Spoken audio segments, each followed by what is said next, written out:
எல்லாருக்கும் வணக்கம். இன்னைக்கு சித்திரை திருவிழாவுடைய 10வது திருநாள்.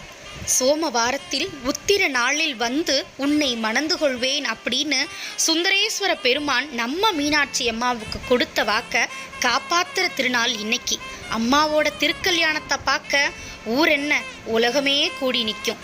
மிகப்பெரிய விருந்து தயார் செய்யப்படும். இந்த விருந்துக்கு கூட ஒரு அருமையான பாடல் இருக்குங்க. போஜனம் செய்ய வாருங்கள் அப்படின்னு ஒரு கீர்த்தனை. அது மட்டும் இல்லை, விருந்து சாப்பிட்டுட்டு மொய்யெழுதிட்டு வர்ற வழக்கமும் நம்ம மீனாட்சி அம்மா கோவிலில் இருக்குது. கடவுளர்களுக்கு திருமணம் செய்து ஏன் வைக்கிறாங்க தெரியுமா? இறைவன் போக வடிவம் கொள்ளவில்லை என்றால் இந்த உயிர்களுக்கு மகிழ்வு அப்படிங்கிறதே கிடையாதாம். அதனால தான் இறைவன் நம் பொருட்டு திருமணம் செய்து கொள்கிறார். சரி, மீனாட்சி அம்மாவை கரம் பிடிச்சு சிவன் கிட்ட கொடுக்கறது யாரு தெரியுமா?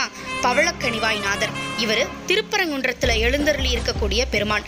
இவர் தான் தாரை வார்த்து கொடுக்க நல்ல நேரத்தில் மங்கள நான் பூட்டப்படும். அந்த நேரத்தில் எல்லா பெண்களுமே தங்களுடைய மங்கள நானை புதுப்பித்து கொள்வாங்க. அது மட்டும் இல்லை, அடுத்ததாக பூப்பல்லக்கெல்லாம் இருக்குது.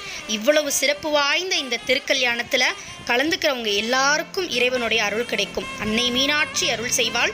ஆளவாய் கரசே போற்றி, அன்னை மீனாட்சி தேவியே போற்றி, தென்னாடுடைய சிவனே போற்றி, எந்நாட்டவர்க்கும் இறைவா போற்றி.